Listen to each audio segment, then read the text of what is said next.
कि supreme court गरीब, कमजोर, लाचार मुसलमानों का ख्याल रखते हुए अच्छा और बेहतरीन फैसला देगी। जो मुस्लिमों के डर है उसको लेकर बहुत बड़ा फैसला आया। वक्फ बोर्ड पर सुप्रीम कोर्ट के फैसले के बाद तो इसमें जीत किसकी आप मान रहे हैं? एक ऐसा फैसला दिया है जिसमें दोनों पक्ष अपनी अपनी पीठ थपथपा सके।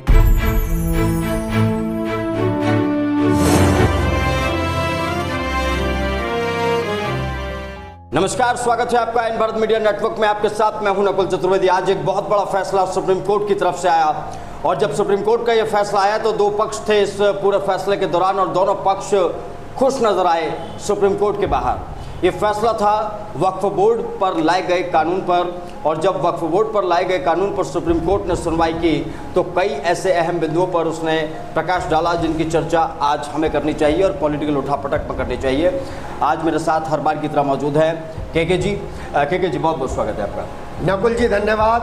पॉलिटिकल उठापटक का तो ये मुद्दा नहीं है, लेकिन ये मुद्दा वो जरूर है जो देश की राजनीति की दशा और दिशा तय करेगा। जी हाँ, जो मुस्लिमों के मन में डर है उसको लेकर एक बहुत बड़ा फैसला आया है। सुप्रीम कोर्ट ने कुछ इस तरीके का फैसला दिया है जिससे मुस्लिम पक्ष ये नहीं कह सकता कि वो गैर मुस्लिम देश में रह सकते हैं। गैर मुस्लिम देश में रह रहे हैं। पंथ निरपेक्ष, धर्म निरपेक्ष हमारी संरचना है और कानून ने अपना काम बखूबी किया है। नकुल बिल्कुल, अगर पॉलिटिकल उठापटक के लिहाज से अगर बात की जाए दर्शकों, तो ये बात भी सही है कि कई बार बड़े कानून, बड़े फैसले सरकारों को बदल देते हैं, नेताओं की गद्दियाँ इधर से उधर कर देते हैं।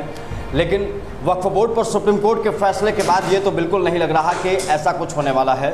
सुप्रीम कोर्ट के फैसले के बाद आज ऐसा लग रहा के जी के इंसाफ हुआ है, क्योंकि अक्सर हम देखते हैं कोई भी फैसला अगर कोर्ट की तरफ से आता है तो एक पक्ष कहता है भैया इंसाफ नहीं हुआ, मैं तो निराश हूँ, मैं तो कहीं और जाऊँगा, और दूसरा पक्ष कहता है कि हाँ जी इंसाफ हुआ। लेकिन आज जब सुप्रीम कोर्ट के बाहर का नज़ारा था तो जो वकील थे वक्फ बोर्ड के खिलाफ वो भी कह रहे थे भैया हमारी जीत हुई है। सुप्रीम कोर्ट ने 2-3 अमेंडमेंट की बात करी है, और जो वक्फ बोर्ड कानून के खिलाफ कोर्ट में गए थे जैसे इमरान प्रतापगढ़ी और ये लड़ाई लड़ रहे थे, इनका भी ये कहना था कि हाँ जी सुप्रीम कोर्ट ने हमारी बात को सुना और हमें अब लग रहा है कि भाई इस देश में हमारे जो कानून हैं वो सुरक्षित रहेंगे। अब क्या लग रहा है आपको पॉलिटिकली कितना बड़ा चेंज आप देख पाएंगे अगर वक्फ बोर्ड का कानून बन गया? क्योंकि कानून तो आ ही चुका है पहले से ही, अब तो 2-3 बिंदु हैं उन्हें बदलना है और कानून तो लागू रहना है, कानून तो वापस हुआ नहीं है। तो इसमें जीत किसकी आप मान रहे हैं? देखिए नकुल, इसमें जीत का कोई मतलब नहीं है। गेंद जो थी वो सुप्रीम कोर्ट के पाले में थी और सुप्रीम कोर्ट ने अपनी प्रेस्टीज के अनुसार, अपनी रेपुटेशन के अनुसार एक ऐसा फैसला दिया है जिसमें दोनों पक्ष अपनी अपनी पीठ थपथपा सकते हैं। आपको बता दूं ये अभी अंतरिम फैसला है, फाइनल फैसला आने में अभी वक्त है। जिस तरीके की करीब करीब 70 याचिकाएं डाली गई थी और उन 70 याचिकाओं में जो मुख्य रूप से प्रश्न उठ रहे थे उनको लेकर जो मुस्लिम समुदाय है उनके मन में बहुत सारी बातें थी, डर था, और उनमें सबसे पहली बात यह थी कि उनके धर्म पर हमला हो रहा है, उनकी संस्था पे हमला हो रहा है, उनके शरीयत कानून पर हमला हो रहा है। लेकिन सुप्रीम कोर्ट का ये जो बैलेंस, अभी हम पूरा फैसला नहीं कहेंगे, अंतरिम फैसला आया है, उससे भारत की जो ये छवि है ना पूरे अंतर्राष्ट्रीय विश्व में वो और निखर कर आएगी। पाकिस्तान जैसे देश और दूसरे मुस्लिम देश जो एक लॉबिंग करते हैं उनके सामने भारतीय मुस्लिमों का पक्ष लेते हुए सुप्रीम कोर्ट ने एक ऐतिहासिक फैसला दिया है। इसे हिंदू मुसलमान एंगल से नहीं देखना चाहिए। हाँ, बीजेपी ने ये दूसरा बड़ा मुद्दा लिया, दूसरा कह रहा हूं है तो 3, लेकिन दूसरा मुद्दा बड़ा मुद्दा है 3 तलाक के बाद। 3 तलाक को लेकर मुस्लिम समुदाय सहमा था, लेकिन महिलाएं खुलकर सामने आई थी, उनको न्याय मिला था। और अब वक्फ संपत्ति को लेकर जो कभी कभी हिंदू पक्ष और मुस्लिम पक्ष आमने सामने आ जाते थे, मुस्लिम पक्ष कहता था कि ये हमारी संपत्ति है, हिंदू पक्ष कहता था ये हमारी संपत्ति है, उस दिशा में बहुत ही सॉलिड कदम बढ़ाया है इस सुप्रीम कोर्ट के अंतरिम फैसले ने। आपको बता दें मुस्लिम पक्ष ने जिन वकीलों को किया था उन वकीलों ने ऐसा पक्ष रखा है कि जिसके बाद एक पूरा फल था जिसे आधा आधा बांटकर दोनों को दे दिया गया है। दोनों फिलहाल संतुष्ट हैं। लेकिन मुस्लिम स्कॉलर्स क्या कह रहे हैं, पहले वो दिखा दें हम आपको, फिर हम उसके बाद बताएंगे कि इस फैसले से बीजेपी को फायदा होगा या नुकसान होगा, या मुस्लिम कैसे इस फैसले को ले रहे हैं। सुप्रीम कोर्ट ने वक्फ संशोधन बिल 2025 पर अपना फैसला सुना दिया है। मैं सुप्रीम कोर्ट के फैसले का इस्तकबाल करता हूं और हमें उम्मीद भी यही थी कि सुप्रीम कोर्ट गरीब, कमजोर, लाचार मुसलमानों का ख्याल रखते हुए अच्छा और बेहतरीन फैसला देगी। और चूंकि वक्फ की जमीनों पर जो अमीर लोगों का कब्जा है, नाजायज कब्जे कर रखे हैं, वक्फ बोर्ड ने घोटाले कर रखे हैं, तो इसका हिसाब किताब भी होना जरूरी है।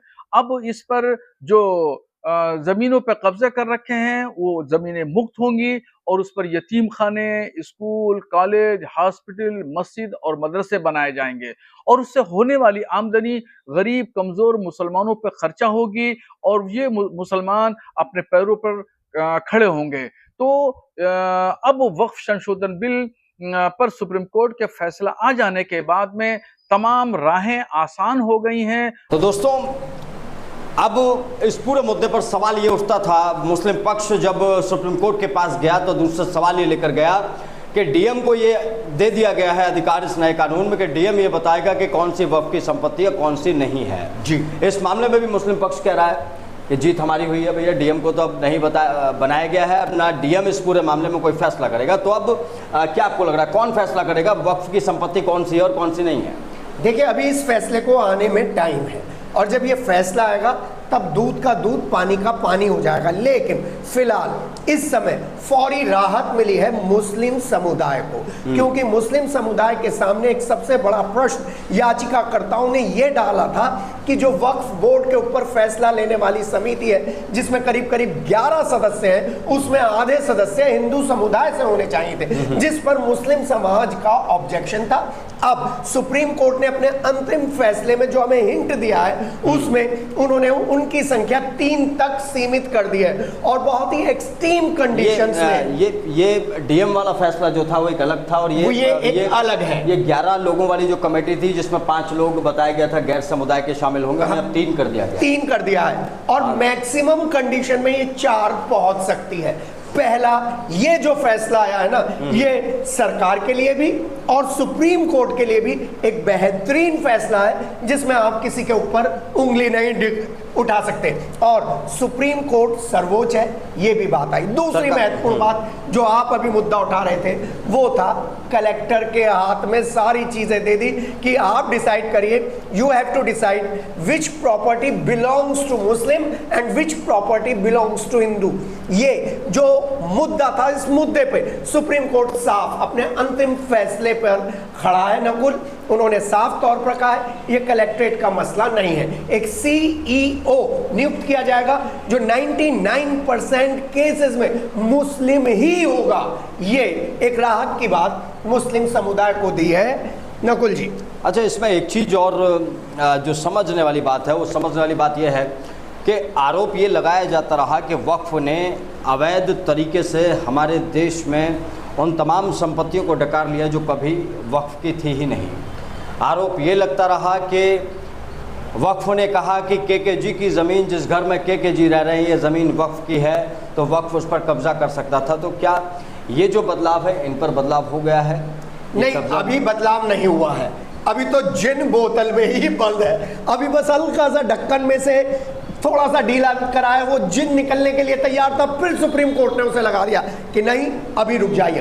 क्योंकि आपको बताइए, एंटोलियो, वो जो अंबानी जी की बहुत बड़ी कोठी है, वो कोठी ये बताया जा रहा है वक्फ की जमीन पर है, बहुत सारी चीजें वक्फ की जमीन पर है, वो जिन अभी नहीं छेड़ा है। अभी तो आपके कंपोजिशन को देखकर प्रधानमंत्री हाउस को बता दिया था कि प्रधानमंत्री हाउस को बता दिया था, किसी ने कह दिया था, तो वो जिन नहीं छेड़ा है। अभी तो आप भी खुश, हम भी खुश, वक्फ पे अभी फैसला आना बाकी है। लेकिन एक बात तय है, सरकार ने जिस संजीदगी के साथ इस मुद्दे को उठाया था और जो 70 याचिकाकर्ता थे उसमें अधिकतर हिंदू थे, मुसलमान पक्षों के खिलाफ वो लोग जा रहे थे, लेकिन सुप्रीम कोर्ट ने चेक पॉइंट लगा दिया है कि अभी आप 3 पॉइंटों पर चेक पॉइंट लग गया है कि अभी आप मुस्लिम समुदाय के जो भावना है उन्हें आप चोट नहीं पहुंचाएंगे। अब देखना है जो 70 याचिकाकर्ताओं में से जो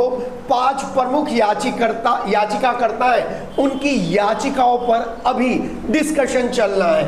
वो 5 मुख्य याचिकाकर्ता कौन है इस पर भी अभी धीरे धीरे सुप्रीम कोर्ट का फैसला आ जाएगा, अंतरिम फैसला आ जाएगा, उसके बाद एक तस्वीर क्लियर होगी। लेकिन 3 तलाक के बाद वक्फ बोर्ड को लेकर मुस्लिम समुदाय ये सोच रहा था कि भाई मोदी सरकार एक बार फिर हमारे अधिकारों का हनन कर रही है, जिस पर फिलहाल सुप्रीम कोर्ट ने नकुल ब्रेक लगा दिया है।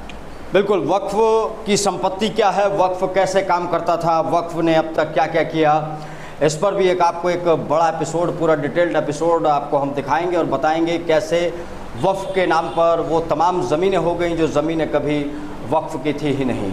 वक्फ ने कई कई किलोमीटर की सड़कें अपने नाम कर ली जो कभी वक्फ की थी ही नहीं, और उसी के बाद इस कानून को लाने की ज़रूरत आन पड़ी थी। आज अगर मुस्लिम पक्ष इस बात से खुश है कि डीएम को हटा दिया गया है, आज अगर मुस्लिम पक्ष इस बात से खुश है कलेक्ट्रेट है वो टेक्निकल वर्ड, हाँ कलेक्ट्रेट जो वर्ड है, अगर कलेक्ट्रेट का इंटरफेरेंस हटा दिया गया है और अगर मुस्लिम पक्ष को ये लग रहा है कि जो 5 लोग थे उनमें 3 कर दिए गए हैं और 4 भी हो सकते हैं, तो ये मुस्लिम पक्ष के लिए कोई बहुत बड़ी बात नहीं है। 2 फैसले और महत्वपूर्ण है नकुल। जी जी। एक महत्वपूर्ण फैसला ये है कि 5 साल तक जिसने मुस्लिम धर्म को अपनाया होगा वो ही वक्फ बोर्ड में आया, इस पर भी रोक लगा दी है। और सुप्रीम कोर्ट ने साफ तौर पर कहा कि 5 साल की जरूरत के प्रावधान की जरूरत नहीं है, एक उस पर रोक लगाई है और एक और 374 जो अनुच्छेद है वक्फ एक्ट का उस पर भी सुप्रीम कोर्ट ने रोक लगाई है, जिसको लेकर हिंदू समुदाय थोड़ा सा उत्साहित है कि ये दोनों जो क्लू हैं उन पर कहीं ना कहीं सुप्रीम कोर्ट ने बड़ा बैलेंस ओपिनियन दिया है। जी, जो आप ये इससे पहले वाला जो आप फैसला बता रहे हैं कि 5 साल तक वाला जो बैरियर था वो हटा दिया है सुप्रीम कोर्ट ने। इसके अगर दूरगामी परिणामों पर हम चर्चा करें, पॉलिटिकली बीजेपी जिस एजेंडे को उठाती है हिंदू मुस्लिम वाले एजेंडे को, तो इसमें तो ये हो जाएगा कि अगर कभी दंगा बवाल वाली स्थिति आई तो मुसलमान यहाँ कन्वर्ट करेगा, तुरंत उससे कहेगा भैया वक्फ में ज़मीन दे, इधर कन्वर्ट करेगा, इधर तुरंत कहेगा वक्फ में ज़मीन दे। तो ये हालात तो कहीं उत्पन्न नहीं होने वाले आने वाले वक्त में, क्योंकि अभी रामभद्राचार्य कह रहे थे कल परसों के पश्चिमी यूपी मिनी पाकिस्तान बनता जा रहा है। नकुल, आपका और ये जो हमारा डिस्कशन है ना, उठा पटक, इसे राजनीतिक एंगल से, राजनीतिक चश्मे से ना देखा जाए, लेकिन ये जो फैसला है ना इस पर तो राजनीतिक टिप्पणी आएगी, राजनीति की टिप्पणी आएगी, क्योंकि छांगुर के साथ बाबा हटा दिया है। छांगुर का जो केस है इस यूपी में जिसमें धर्म परिवर्तन को लेकर लगातार बुलडोजर चल रहे थे, उस धर्म परिवर्तन की आड़ में बहुत सारे कमजोर तबके के हिंदू लोग मुस्लिम बन जाते थे। 5 साल तक मुस्लिम बनने के बाद वक्फ प्रॉपर्टी पर उनका कब्जा होता था, लेकिन अब इस धर्मांतरण पर इनडायरेक्ट वे में सुप्रीम कोर्ट ने अपना वर्जन बता दिया है। यह बहुत ही गौरतलब बात है, धर्मांतरण को इसके साथ रोका जाएगा। रामभद्रा जी ने जो कहा है पश्चिमी उत्तर प्रदेश में नहीं पाकिस्तान है, ऐसे बयानों से तो धर्म गुरुओं को, आपको, हमको बचना चाहिए। हम तो प्रमोट ही नहीं करते, क्योंकि हमारे यहाँ पर संविधान, हमारे यहाँ पर कानून इतना सक्षम है कि आप देखिए नेपाल में उधम मच रहा है, बांग्लादेश में उधम मच रहा है, पाकिस्तान में उधम मच रहा है, फ्रांस में सब जगह उधम मच रहा है, लेकिन हम मात्र 1947 में आजादी होने के बाद अभी तक एक बद है, टूट हम में नहीं हुई है। संविधान हमारा बहुत मजबूत है, कानून हमारा बहुत मजबूत है, संसद हमारी बहुत मजबूत है। बिल्कुल, अब इस पर भी चर्चा की जाएगी पॉलिटिकल उठापटक के अगले एपिसोड में कि उत्तर प्रदेश में जब योगी आदित्यनाथ की सरकार है तो मिनी पाकिस्तान कैसे बन रहा है। ये सवाल उठाया स्वामी रामभद्रा जी, अभिमुक्तेश्वर आनंद जी ने। उन्होंने कहा कि रामभद्राचार्य ऐसा कह कैसे सकते हैं। जी जी जी जी। जब योगी जी शंकराचार्य हैं ज्योतिर्मठ के, उन्होंने कहा कि योगी के राज में अगर मिनी पाकिस्तान बन रहा है तो योगी के राज पर आप सवाल उठा रहे हैं। जरूर इस पर डिस्कशन करेंगे नकुल, क्योंकि डिस्कशन बनता है। हम शुरू करेंगे कैराना से, हम पहुंचेंगे संबल पर, हम आएंगे मेरठ पे। लेकिन आज की पॉलिटिकल उठापटक ये बताती है कि देश की जो सुप्रीम संस्था है, सर्वोच्च न्यायालय है, उस पर सबको भरोसा है और उसने भरोसा कायम रखा है। जी नकुल, जय हिंद। जय हिंद। कि सुप्रीम कोर्ट गरीब, कमजोर, लाचार मुसलमानों का ख्याल रखते हुए अच्छा और बेहतरीन फैसला देगी। जो मुस्लिमों के डर है उसको लेकर बहुत बड़ा फैसला है। वक्फ बोर्ड पर सुप्रीम कोर्ट के फैसले के बाद तो इसमें जीत किसकी आप मान रहे हैं? एक ऐसा फैसला दिया है जिसमें दोनों पक्ष अपनी अपनी पीठ थपथपा सकते।